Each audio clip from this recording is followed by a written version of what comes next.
Hello, I'm Lloyd Bonson and welcome to Rockingham for the latest round of the Competition Car Insurance Ford Fiesta Championship. Qualifying for Class C was running mixed conditions, and I'll hand you over to Richard to go through the latest championship positions and the grid for race 1.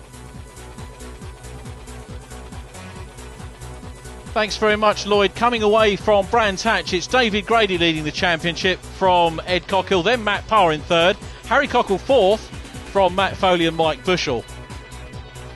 Seventh position is Ashley Sutton from Lee Napolitano, then Andrew Wilmot and Jason Cooper, Nick Bowers and Ian Wilson.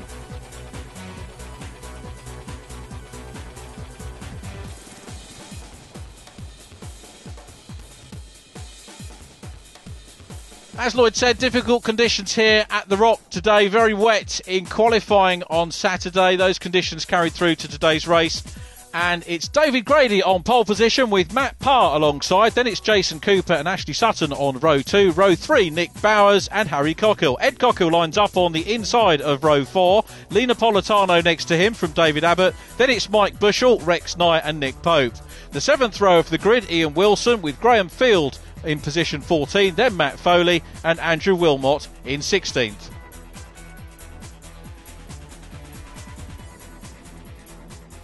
...20 minutes of racing action from the Class C ST Fiestas. And the man with the work to do, David Grady, on the front row of the grid. Conditions a little bit drier than we had for the A and B race earlier on in the meeting. And is that going to play to David Grady, who gets away well? Not a great start from Matt Parr, but he slots into second place. Look at Nick Bowers coming up the inside into third place on the inside of Jason Cooper. And it's Ed Cockhill on the inside line. His brother Harry a couple of cars down behind him. Ash Sutton's got away well in the red car. Jason Cooper wide to the outside line. But look at Ed Cockhill up the inside, challenging for fourth position. I think he's got through. Jason Cooper is in third place as they come out of the Dean hairpin. That's normally where there are tears here at Rockingham on lap 1, but no problems for David Grady. But 3, 4 wide as they come into Yentwood. Matt Parr goes wide. Napolitano's through on the inside. The two guys. Jason Cooper gets turned around. Cooper, who had a miserable start to the season, a miserable meeting at Brands Hatch as well. Problems with his ECU there, being excluded from one of the races, and now finds himself nosing into the barrier. He is going to be, when is his luck going to change? Well, out front it's David Grady. There goes Grady. It's Ash Sutton. Great from fourth position on the grid into second place in the race. There's Mike Bushell just going out of shot. Back in shot he comes with Matt Parr down behind him. Then Nick Bowers in the green 55 car, followed by Harry Cockhill in the blue 28 machine, who looks around the outside line here. Down behind him is Matt Foley, who qualified down in 15th. Incredible first few corners from Matt Foley. Really good to see him making that progress. The man from Merthyr Tydfil, former stock hatch driver, who I think may well have pedalled around here before, but we'll need to check that out. This is the view from Matt Parr into the Brook S's at the moment. Parr second, third, fourth, fifth place at the moment. And down behind, Lee Napolitano. Lee, the 19-year-old from Lingfield in Surrey, ex-Carter. And we'll see what Matt Parr can do. So Matt Parr, wish him a very happy birthday today as he turns 25 years of age. Club Formula Ford driver, another ex-Carter as well. Looks up the inside of Mike Bushell. Napolitano from Cockhill, then it's Bowers, followed by Matt Foley. A lot of work to do for Andrew Wilmot in this race. Was technical infringement in qualifying, and that stuck him down at the back of the grid, so we can expect to maybe see him cut his way through the field. Meanwhile, David Grady, he's absolutely loving this because he's got clear track ahead of him, clear track behind him, no pressure at all from Ashley Sutton in second position, and this is exactly what he wants to do. Get his head down, pull away, not have to worry about being defensive. Mike Bushell running well though, in third place at the moment. Let's see whether Bushell can maybe grab a podium here. Ashley Sutton in second position, then it's Matt Parr back in fourth place, and Matt, one of the drivers who is emerging as down the inside goes Mike Bushell into second place, and look at that, coming up as well is Harry Cockle. So Harry Cockle up into fourth place.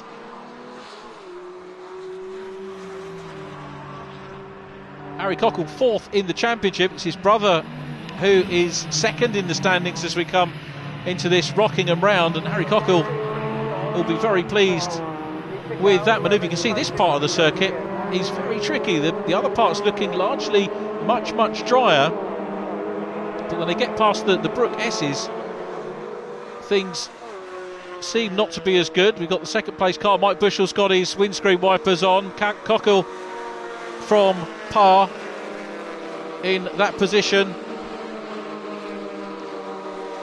Now Matt Parr is going to have a go here. Looks down the inside line of Harry Cockle. Side by side they go into the Dean hairpin. Ash Sutton still there in third position. Cockle trying to remain on the outside line. He knows that converts to the inside at the next corner, and some good defending there from Cockle. He's got the line, comes out wide. This is the view from Matt Parr. The Uckfield Motor Services livery, not what Matt Parr wants to see in front of him. We want to put that very fairly and squarely behind him at some point during the race. We'll see how it all pans out for Harry Cockle. But David Grady still at the front of the bunch. Cockle's going for third place down the inside of Ashley Sutton, who drifts wide, but Sutton gets a little bit more speed, I think, as a result of that. Heading down towards Steel Straight. Cockle with a bit of a wobble on there. Parr a little bit also, but less so perhaps than the man in front of him.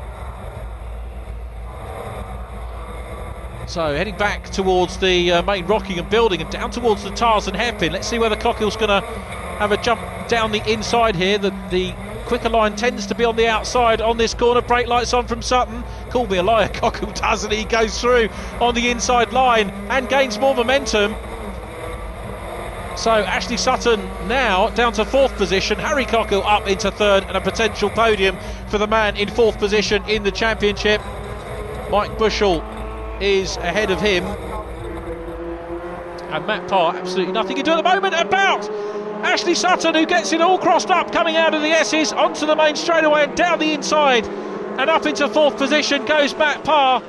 So Matt Parr, who qualified in second position, is gradually climbing back up the order. Ashley Sutton qualified fourth and finds himself back in fifth position at the moment. It could still go any which way at all, but it's David Grady still out front. But we've got a scrap on for second position now as Harry Cockle starts to put the pressure on Mike Bushell for second position. Wide line here as they go down into Yentwood, and Harry Cockle through into second position. Bushell gets forced wide. He's going to try and fight back from that, but coming up as well now is Matt Parr. Let's see whether Matt could get through as well. Ash Sutton still down behind them, but Harry Cockle up into second position. Good opening few laps from him in this 20-minute race, but David Grady is away and down the road. Fastest lap on lap 2 so far for David Grady. A 1 minute 48.046. Got a retiree in the race as well. I'm not quite sure who that is, but now the battle on for third position. So Mike Bushell, man from Tunbridge Wells, in the WDE Motorsport prepared car, ahead of Matt Parr, who'll be hoping to get back on terms. Double winner at Brands Hatch, of course, Matt Parr, with Jason Cooper second in race 1, David Grady second in race 2 at our fourth event of the year. This one taking us into the second half of the Competition Car Insurance Ford Fiesta Championship. Harry Cockle making good progress here in second position, getting away from Mike Bushell, and you just get the feeling that Bushell, who qualified down in 10th position, great opening lap for him, real good opportune driving that you can do here at Rockingham, but at the moment I think really very much on the defence, and Cockle getting away. Matt Parr trying to think about what he can do. Matt Parr takes a sweep on the inside line as they come up into Dean. Now can he squeeze that car through and grab the line down into Yentwood? Yes, he can. That was a very well thought out and executed manoeuvre by Matt Parr, but Mike Bushell's not finished. Tries to look up the inside, doesn't have enough momentum, and loses that potential podium position. Evidence of a bit of bodywork damage on Matt Parr's machine, the 33 car. So, well, that's exactly what aspirant touring car drivers will expect. So it's David Grady leading from Harry Cockle, Matt Parr in third position, then Mike Bushell in fourth, Ashley Sutton running in fifth place at the moment, the red machine we just saw at the back of the shot. Here's Mike Bushell going to have a look down the inside. We saw Harry Cockle pull off this manoeuvre earlier on in the race. Down behind Ashley Sutton, it's Matthew Foley who's coming into the mix as well. Now Bushell should have the line here. Bit of contact traded there with Matt Parr. So this really is touring car racing going on. They're trading a little bit of paint, and Mike Bushell, great manoeuvre, back up into third position for Bushell. Down to fourth goes Parr. Oh, and Ashley Sutton being tagged there by Matt Foley. Then it's Nick Bowers going through. Following Nick Bowers, we've got David Abbott in the silver number 3 car. David Abbott, of course, running in the Veterans Cup, drivers aged 42 or over at the start of the year. Ian Wilson leads that particular point score from Abbott, with Al Daly in third place.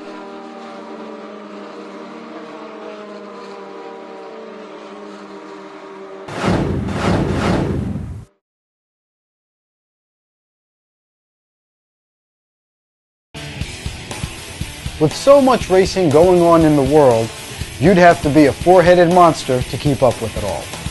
Luckily, we have that. Join Peter Keane, Bill Wood, Errol Tucker, and their guest driver analyst each week for an opinionated look at the news coming out of the racing world. Remember, it's GoRacingTV.com for all your racing and video needs.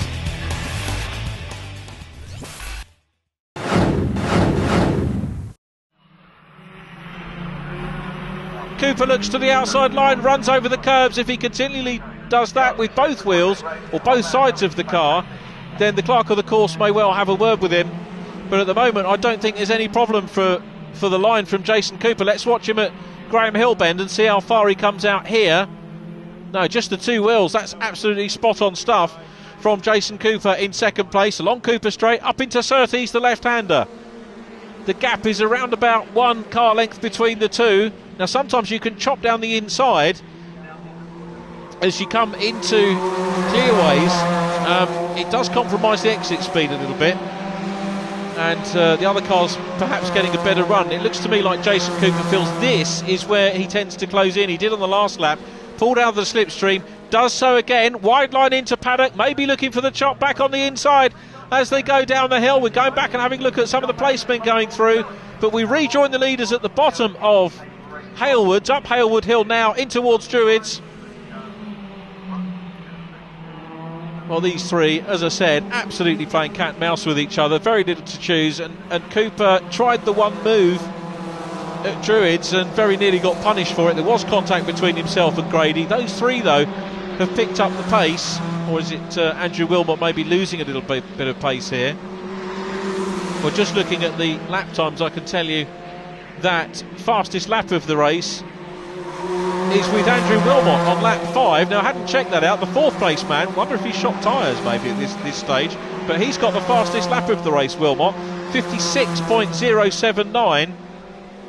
The other drivers lapping in 56s as well. Matt Parr a 56.2, Jason Cooper 56.1, back on lap 10. David Grady 56.1 and he was the Grady, the faster of the drivers at the moment, that will come away from the timing screen and try and focus on what's happening on screen. And these three, as you can see, really getting away from Wilmot, who seems to have a problem but doesn't seem to be being caught at the moment by Ed Cockhill in 5th place. Let's just have a look back. You can see Ed Cockhill going through just behind the blue machine of Andrew Wilmot, but it's a three-way scrap now, and this perhaps playing into the hands of David Grady if he can match the pace of these the top two. Grady seems to be dropping away a little bit from second place, and Jason Cooper taking a wide line, high and wide into Paddock Hill Bend. And is he going to go for the chop back? Through goes 4, through goes Harry Cockhill in 5th place. Then it's Sorry, Ed Cockhill 5th, Harry Cockhill in 6th position. And the leaders up at Druids once again. Down Graham Hill, Grady getting closer to Cooper. So the last couple of corners not working out particularly well for Jason Cooper. Cooper straight they go, then it's up towards Surtees again. Back markers coming up as well. We've got Graham Field and I think Ian Fletcher coming up to be lapped, and we'll see them just in front of us. Graham Field in the orange car. Ian Fletcher, who started pretty strongly, was running in a very strong midfield position earlier on. We've got some Ian Wilson going through, David Abbott going through shot, Rex Niall Daly, Chris Tomazis, Ewan Wilson, and let's look for back markers. Ian Fletcher and Graham Field go through as well, and Jason Coote. Now we've got back markers coming into play in the closing stages of the race, so this well could affect things. Not saying that the two drivers are going to knowingly affect things, but sometimes these are very experienced drivers, but sometimes things do go awry, particularly when you've got two cars that could just happen on the back marker at the wrong point on the circuit. And Jason Cooper now senses that there might be an opportunity as back markers loom. Cooper in second, Grady still there in third place. First back marker is Graham Field. There is Graham in the orange machine. Up across the line they go. Well, by my reckoning, it's about 2 laps to go on the clock. We'll wait for the confirmation of that one. Each race weekend, 2 20-minute races for the Fiesta Championship. Ian Fletcher, there is Graham Field at Druids, and Graham taking a very wide line. That's great respectful driving by Graham Field to allow the leaders through. He's let all 3 of them through. It doesn't affect the race at all. Hats off to Graham Field as the lead trio go through, and it's still Matt Parr with, I reckon, a lap and a half, just under a lap and a half to go here in the first race of the weekend for the Class C ST Fiestas. Is hanging on, but Jason Cooper has maintained his strength throughout the course of this 20-minute race. So too has David Grady in third position. Here they come then up across the line once again. Onto their last lap here at Brands on the Indy circuit. Cooper goes wide again. Is he going to go for the chop back? It hasn't worked thus far for him. Back marker in front as well is Ian Fletcher. There is Fletcher in the 44 car, and David Grady having a look at Jason Cooper, who has to go defensive coming into Druids, and that means that Cooper doesn't really get the chance to attack Druids on the last lap. Down to Graham Hill Bend, that's sometimes a place where you can go for a dive down the inside, but Cooper hasn't got the space or the speed to be able to do that as they come up to Surtees once again. Through Surtees, lead pair, Jason Cooper getting closer again. He's right on the rear window of the lead car. It's going to be a run to the flag between these two, but you've got to say Matt Parr has kept in front all distance since the start, and he's got the run out onto the Brabham Straight, and there is the checkered flag, and it's a first win in Class C for Matt Parr. Jason Cooper in second and David Grady in third place.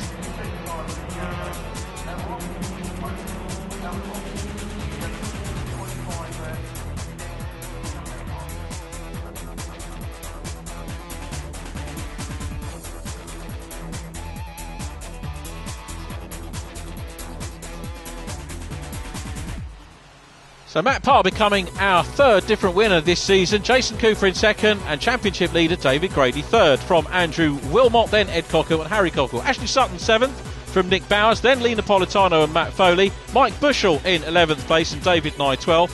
Nick Pope and Lee Brett next from Ian Wilson, David Abbott, Rex Nye and Al Daly in 18th place. Chris Tomazis next from Stuart Wilson, Ewan Wilson, Graham Field and Ian Fletcher in 23rd. Matt Parr, fantastic victory in the first race here at Brands Hatch this morning. Talk us through it from the start. Well, the main thing was the start itself. I managed to get a good start, got into the lead, and then just basically fended off Jason from the whole race. Managed to sort of make sure he didn't sort of slip up the inside in any corners, and sort of held it off to the finish. Certainly over the last couple of laps, it looked like Jason and David Grady were both putting some pressure on you. Were you able to, did you notice they were putting the pressure on, or did you just ignore it and carry on driving your race? Well, I was definitely keeping an eye. I've kept an eye on them the whole lap, every lap, just to sort of make sure they weren't sort of catching up too much. But I was obviously happy to fend them off the whole race. Pole position for this afternoon's race. You've had a good start already this morning. Is that something that you can build upon and hopefully get away with quite a bit of a lead going into the first corner this afternoon, do you think? Well, it was starting obviously on the other side of the track, which we don't know. There might be a slight disadvantage on the pole side, just off the line, but hopefully we can make a good start, and hopefully if we can get into the lead, we can sort of repeat what we did in the race one, so yeah, it should be good. Okay, well, good luck for that, and hopefully we'll speak to you this afternoon. Yeah, thanks so much. Cheers, Matt. Jason Cooper, a fantastic weekend for you here at Brands Hatch so far. Pole position and then a very close second in first race. Yeah, we had a good pace throughout the practice sessions and managed to get a pole position for the race. Didn't quite have a fantastic start in the race, and Matt got me on the run to the first corner. It was very close throughout the race, so I couldn't quite get past him, but we'll have a good go in the second race.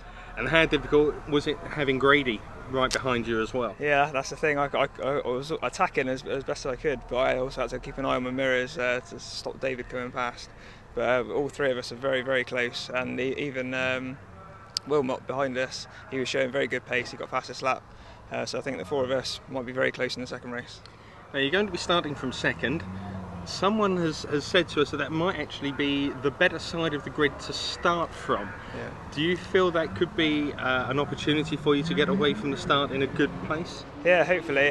Typically second place or on the outside of the grid is a good place to start on the first couple of rows at Brands Hatch, because you can angle the car to go down the hill, whereas when you're on the inside you're actually driving up the hill, so you don't normally get a better start there.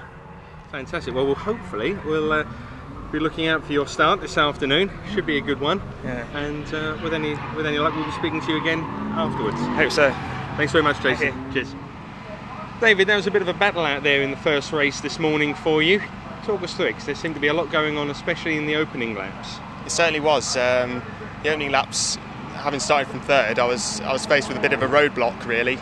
Matt got into the lead, and Jason took second, and I had to really sort of follow in the train in third. And Brands Hatch is a notoriously hard circuit to overtake on, and when someone's defending like Jason was and Matt was on Jason, it's almost impossible to make a move.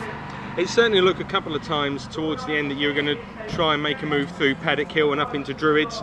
Was that ever feasible, or were you just trying to put some pressure on the guys in front? Certainly Paddock Hill was a strong area for me, and I think I was getting very close to Jason in that area. But unfortunately, the opportunity there wasn't really there, so I had to sort of settle for third, really. And going into the race this afternoon, obviously starting in third, looking at what's happened this morning, what the track's like, do you think you can have a good start and maybe move up in position at the start, or just battle through again? I think the start is going to be crucial in this afternoon. As I've said, Brands Hatch is a difficult circuit to overtake on, so if you're going to make a move, you have to do it really early, I think. Okay, well, we wish you all the best of luck this afternoon, and we look forward to seeing you afterwards. Thank you. Cheers.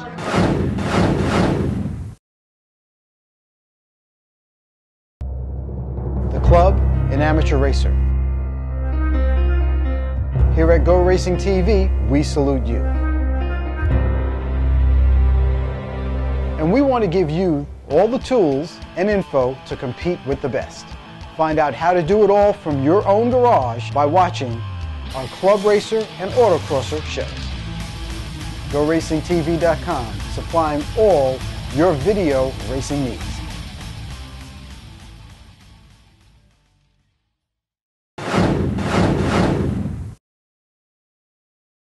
Kevin Shortis, today you've got the Fiesta Junior car out on track. Talk to us a little bit about the championship, because you announced that earlier in the season, and it's starting to get a little bit of interest between the 14 and 16-year-olds. Yeah, the interest is actually growing, and even in this last week, so we're very, very pleased about that. The car's been out today, and it's eligible for the Senior Championship, but this is a brand new, latest Championship spec car for Fiesta Junior, and we've put the car out to test it in race conditions. And the car today has been driven by David Nye, and I'm sure David on my left here will be able to give you an infill about how the car's gone. David, you've raced the Class C car yourself. How does the junior car compare to a normal Class C car? It's exactly the same. No difference at all. The cage is stronger, but driving is exactly the same car. Now, this has been put together by Daniels Motorsport to meet the championship regulations. Yes. Looking at the times, it was about a second slower than the top-running C cars, but this is a brand new car. Is that what you were expecting? Yes, it's probably a little bit down the driver. I'm trying not to damage it, but it's very competitive out there. No problems with the car at all. It's exactly the same as all the other cars that are running there. So for someone who's 14, 16 years old, interested in getting in saloon car racing, what can you say about the car to them? It's a brilliant car to drive, very easy to drive, got power steering, handles a dream, ABS. Very, very easy for a youngster to master. So, Kevin, I'm guessing sort of getting the youngsters in with an easy car to drive like this is really what the championship's all about. It's how you designed it. It's exactly the reason we've designed it. We actually feel a niche in the marketplace between Ginettas and Saxmax, and we're not in competition with either of those championships. This is a cost-effective championship, and don't take my word for it, British touring car driver Paul O'Neill tested this car last year and pronounced it a mini touring car. I mean, I couldn't ask for a better advert. So if someone's watching and they're interested to get involved, how do they do that, and roughly how much can they expect it to cost? It's an open question, really. It's a difficult question to answer because it depends on whether you run with a team or run it yourself. So it could range from between, taking the capital cost of the car out, between £6,000 if you ran the car yourself, or if you went with the team, probably upwards of 25,000 plus. So, you know, there's in between the two is where you could probably slot yourself. And if someone's interested, how do they contact you? How do they find out more about the championship and register their interest? Well, the championship has its own dedicated website, obviously www.fiestajunior.ms Motorsport. So that shouldn't be a difficult one to forget. Fiesta Junior Motorsport MS. So go on the website. All the information's on there, including regulations and also like a championship manual, in fact, a Bible. So all the information you need is on the website. Fantastic. We wish you all the best in getting some more cars out. We're looking forward to seeing the junior cars out this year, and thank you for speaking to us this afternoon. Thanks very much for your time. Cheers. Can't wait to see that junior championship joining us later in the season. One for sure to look forward to. In the meantime, round 8 of the 2011 championship. Pole position Matt Parr with Jason Cooper next. Then David Grady and Andrew Wilmot, Ed Cockle and Harry Cockle on row 3. Fourth row, Ashley Sutton and Nick Bowers. Then Lee Napolitano and Matt Foley. Mike Bushell and David Nye on row 6. Nick Pope and Lee Brett next from Ian Wilson and David Abbott. Then Rex Nye and Al Daly on the 9th row. 10th row, Chris Tomazis and Stuart Wilson, Ewan Wilson and Graham Field on row 11, Ian Fletcher and Joanne Eason next from Matt Williams in 25th.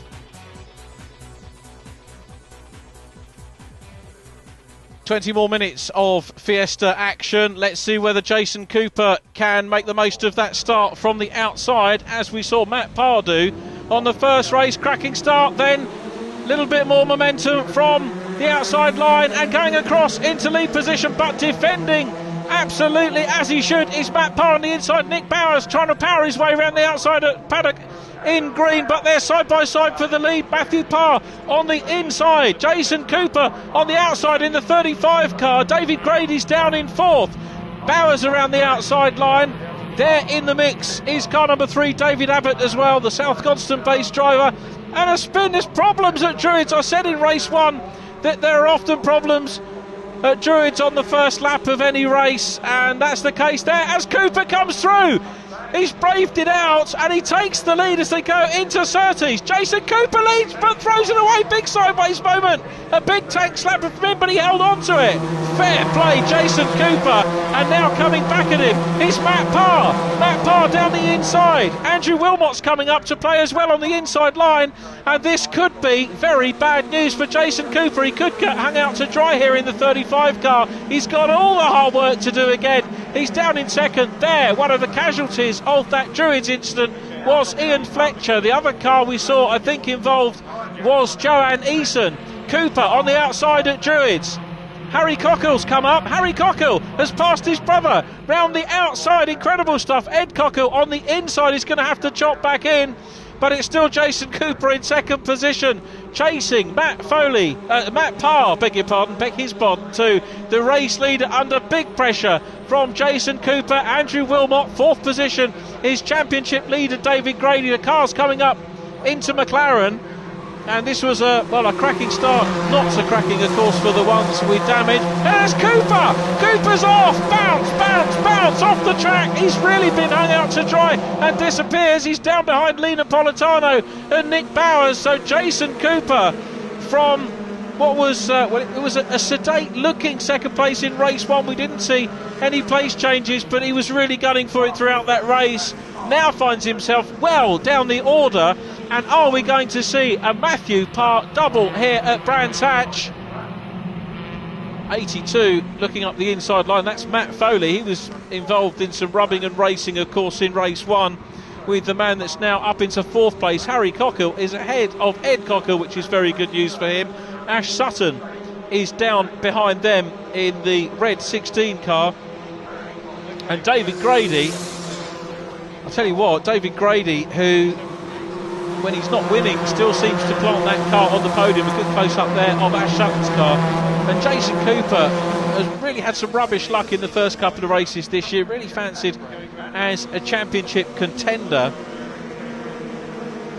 Still third in the championship coming into this meeting as Lee Napolitano comes under a little bit of pressure there. Through shot goes Chris Tomazis in car number 9 down towards the he's at the back of the field, and I think he's going to be lapped before too long. We've still got an absolute cracker of a scrap on out front. There is Jason Cooper trying to recover position, but it's Andrew Wilmot now in that second position putting pressure on. Then David Grady, Harry Cockle in fourth position, Ed Cockle in fifth. Those brothers, they just seem to swap places as David Grady goes through. Brilliant manoeuvre from Grady. That was a real Formula Ford manoeuvre there from the man who came up from Formula Ford. And off! Oh dear, oh dear, oh dear. Off goes Chris Tomazis. He's all over the place in front of the leaders. The leading pack scatters, and Tomazis very nearly had as nasty a moment as he had at Donington Park. But thankfully everybody gets through. That was a very heart-stopping moment, not just for Tomazis but the whole field. Now let's take stock. Still in lead position is Parr. Second position is Grady. I think Wilmot came through that, still in third position, and I've got a feeling as off goes the 57 car. That's Lee Brett, who started at the back of the grid after a technical infringement in qualifying, had to start the first race from the back of the grid. And of course race 2 grid decided on your finishing positions in race 1, and he'd worked his way through. That's not going to do him any good. The key thing I was getting around to saying was that Ed Cockle has got ahead of Harry Cockle again. I think that may have happened in that skirmish with Tomazis coming back across the track. So Ed back ahead of Harry. Now what's happened to Andrew Wilmot? He is back now down in fifth position in 21, so the Cockle brothers now third and fourth, and they'll be happy with that, and perhaps living up to the nickname, as one of the drivers in the paddock said to me, of the Chuckle brothers, and I don't think I'll be thanked for that, but they're good lads anyway, and cracking drivers. Down from Druids they go in third and fourth position. Ed Cockle still leading Harry Cockle, so Ed third, Harry in fourth place, then it's Andrew Wilmot. And still out front, Matthew Parr. What can they do about Matt Parr? Look how Harry Cockle is having a good old go there in the blue HE racing machine. Oh, riding the curbs. Through goes Ash Sutton. then it's Lee Napolitano, followed by Matt Foley. There is Jason Cooper following Foley. Down behind him is Nick Bowers in car number 51. So Bowers running through well. Then I think it's Mike Bushell in car number 4 behind them. So Bushell in the white and yellow car at the back of the field, and then the silver machine chasing them down as well, which I think is David Abbott in car number 3. And we'll see what Jason Cooper can do, car number 35, with a big amount of work to do after major tank slapper coming through clearways, and then that big moment over the grass as well. So we really have had some drama in race 2. Race 1 was real cat and mouse stuff, but this one decidedly more to feast the eyes on. And thankfully, aside from a little bit of damage at the Druids on the first lap, Ian Fletcher and Joanne Eason,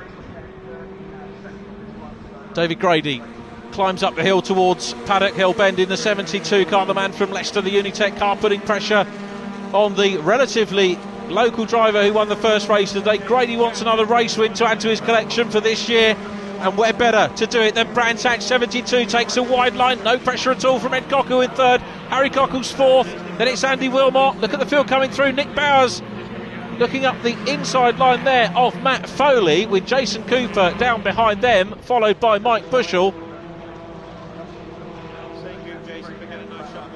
Leaders starting to come through. It's Matthew Williams in front, the man we saw in the gravel at the bottom of Paddock on the first race of the day, and he's getting a few more laps in this one, Matthew. I think he's going to be lapped by the race leaders very, very shortly, as Jason Cooper in 35 dives down the inside of Matt Foley to take position.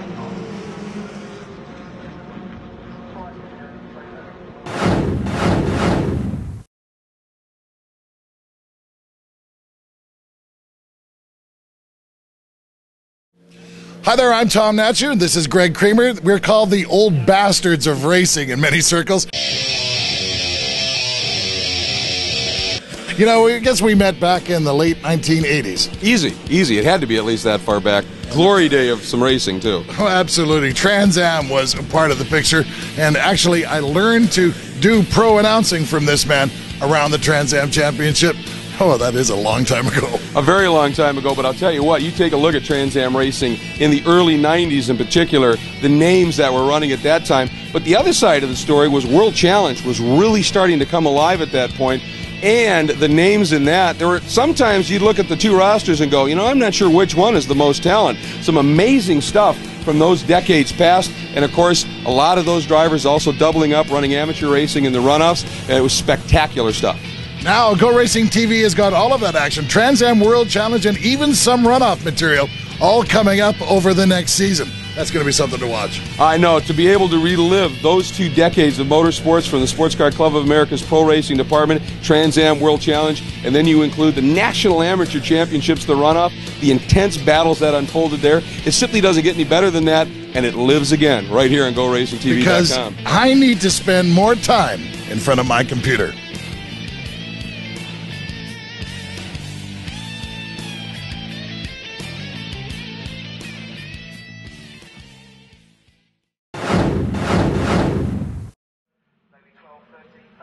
Through comes Matt Parr, still in lead position. David Grady in 3rd place, second position. 3rd place is Ed Cockle. So back down the order, some dicing going on. Looking at car number 3, David Abbott giving chase to the 57 car of Lee Brett. Brett going very, very wide there, and David Abbott trying to close down on him and make a position up. Abbott at the moment running just outside the top 10.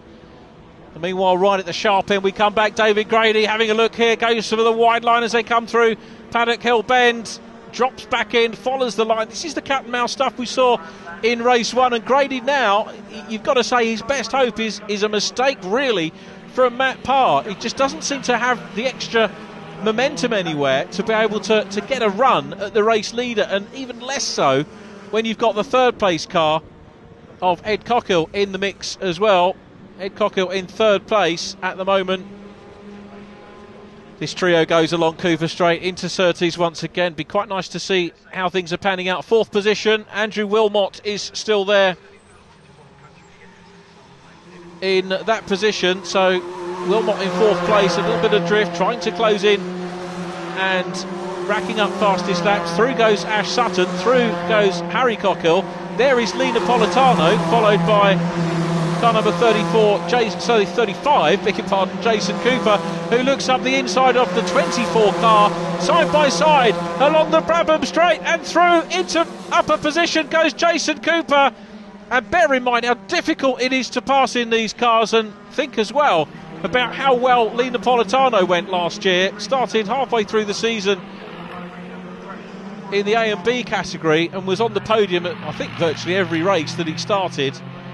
So that's a difficult overtaking, very tricky here around the Brands Hatch Indy circuit. And Jason Cooper nipping down on the inside of Lee Napolitano, but still some way adrift of race leader Matt Parr, who leads from David Grady. Ed Cockhill in 3rd place and consolidating that 2nd in the championship. We're looking at championship leader and 2nd in the championship, 2nd and 3rd in this race. And I'm still keeping an eye on Andrew Wilmot in 4th, and this is pretty much how it played out for him in race 1, because he was initially in 4th place as he is now, and it was a quartet of cars, if you remember, and he dropped away a little bit. This time he's not dropping away, he hasn't been close enough to them to be able to put in a challenge as of yet. Still got plenty of laps to go in this one to try and close down on them, but no mistakes from our lead trio. And Matt Parr, well, I'm not going to try and put the curse of the commentator on him, but it does look like he may well be heading for a double win. Andrew Wilmot with fastest lap, 56.153 for Wilmot, slightly slower fastest lap than we had in race 1. And here is the scrap between Matt Foley and Nick Bowers. Ahead of them, Lee Napolitano. We saw Napolitano pass by Jason Cooper, who is away down the road. Mike Bushell's on the back of this quartet as well. And these drivers dicing at the moment, I think, for, yes, it's a 7th position scrap at the moment. And Napolitano coming under pressure here from Nick Bowers right behind him. Matt Foley as well in blue. Through goes David Nye, up towards Druids they go with Napolitano through on the inside, still hanging on to position. Nick Bowers goes wide. Matt Foley in 82, since some robust racing from him, remember, with Harry Cockhill on the first lap of the opening race, but the leaders just going through shot. We're looking back as the battle for 8th position continues on its way. Napolitano hanging on to it. There is Mike Bushell in the WDE prepared car at the back of this little gaggle of cars.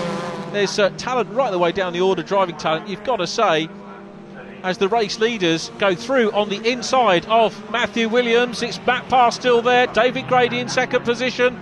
3rd position is Ed Cockhill hanging on to it. And now this battle between Lee Napolitano still happening here, and Nick Bowers in 51. And Bowers is trying to go through on the inside. Looks to me like Bowers is going to make position there as they went through Druids, but still out front, Matt Parr, who's starting to, well, I was going to say starting to edge away from Grady, but he isn't really. Matt Parr's best lap of 56.4, and Grady actually the faster of the two drivers, 56.395. And now Andrew Wilmot has caught Ed Cockhill, so Wilmot's caught him. We've got a battle for 3rd, and here comes Wilmot down the inside. He's through. Wilmot's through into 3rd place. Now will Cockhill return the favour as they go down Halewards and perhaps head up towards Druids? Foley's still there. No, he can't do it. Cockhill can't do it, and Andrew Wilmot is into 3rd position. Cracking overtake from him as the cars come down Graham Hill and up into along Cooper Straight once again. So Matt Parr still the race leader. Now Andrew Wilmot, is he on sufficient enough of a charge to be able to close in over the remaining few minutes? We've still got about 3 minutes left on the race, so there could still be time. That would equate to about 3 more laps. So it's not inconceivable that we could see Wilmot close down on this band. Bear in mind he's got the fastest lap of the race too. he could well get them. It looks as if Ed Cockhill is drifting away a little bit in 4th place. Leaders into Paddock Hill Bend once again. Grady now without the pressure of Cockhill behind him, maybe thinking about mounting a challenge, and he's right under the rear spoiler of the car in front. The rear window, of course, of Matt Parr's car, very visible for Grady. Through Druids they go. He's not going to be able to do it there. Let's look back. Through goes Jason Cooper. Here comes Nick Bowers up the inside of Lee. Napolitano tags in. Napolitano's off. That's a nasty looking accident for the Lingfield youngster, stricken across the circuit. Here's what happened. Bowers looking up the inside, just tags into the side of Napolitano, bang, into the barrier. Car's up in the air. That was a nasty one, and the prone position on circuit, right across the circuit, is definitely not what we want to see. Now the question is, are we going to see, at the very least, a safety car? We're getting towards the end of the race. I think that might be a red flag, and I'm hearing from the race director that in fact that's what they're thinking about. Safety the most important thing, that we get to check that Lee is okay. Through went the 57 car, Lee Brett, returning to the championship, which is good news.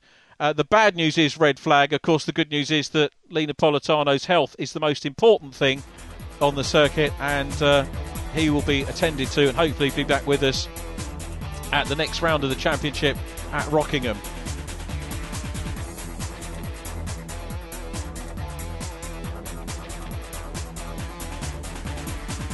Matt Parr confirmed as winner, with David Grady in 2nd place and Andrew Wilmot 3rd. Ed Cockhill takes 4th ahead of Ash Sutton and Harry Cockhill in 6th place. 7th was Nick Bowers ahead of Matt Foley, with Mike Bushell 9th, then David Nye and Lee Brett. David Abbott in 12th.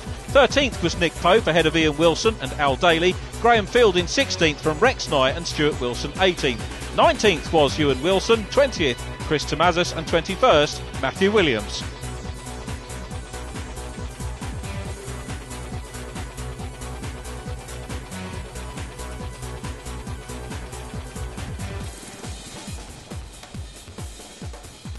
The championship table looks like this. David Grady leads from Ed Cockhill in 2nd place and Jason Cooper in 3rd. Matt Parr up to 4th ahead of Harry Cockhill and Matt Foley in 6th. 7th place Mike Bushell from Ashley Sutton, then Lee Napolitano and Andrew Wilmot. Nick Bowers 11th and Ian Wilson in 12th. Quite a battle going on there. Yeah, certainly. I mean, I think I've made the best of a bad situation this weekend. The car hasn't been 100% pretty much for the duration, and to finish 2nd and 3rd and to walk away with, as the apart from Matt, as the highest, highest scorer from this event is quite remarkable, really. That certainly helps your championship.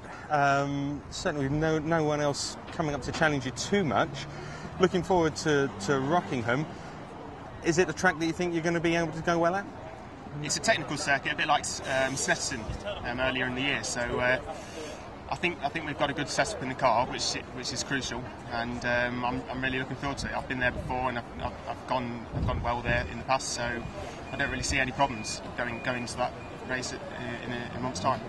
Fantastic. Well, we look forward to seeing you there. Congratulations on both of your results, and congratulations on keeping the championship lead. Thank you. Cheers. Andy Wilmot, fantastic 3rd place there this afternoon. Talk us through the race, because there was quite a lot going on. Can't really remember it, to be honest. There was so much carnage. First, I can't remember, it's 1st or 2nd lap. Jason Cook come off, give me a chance to go past. Stayed in 2nd for a while, behind Parr. I was gaining on Parr, and I'd obviously defend from Dave Grady. It's not an easy one to hold off, really. Got around a clear way, so I sort of took the line a bit wide. He come through on the inside. Stayed in front of me, but I was sort of quite close. I was obviously trying to make an attempt to get past him, but we got back up onto the pit straight. I think number 9, Chris Tomazis, decided to take a spin on the pit straight. So I sort of braked, and another 2 or 3 cars went past me. So a lot going on, a lot happening, but you came through and finished 3rd in the end. In the end, yep, I had a bit of a rub with Harry. At some point, got a position back through that. Caught Ed up, and got the 3rd position. I feel that I deserved it. So. Fantastic. Well, congratulations on that. and we look forward to seeing you at Rockingham in a few weeks' time. Lovely, thanks very much. Cheers. Cheers. Well, there we go, 2 victories for Matt Parr in Class C of the Competition Car Insurance Ford Fiesta Championship here at Brands Hatch this weekend. We hope you've enjoyed it, and we look forward to seeing you again very soon.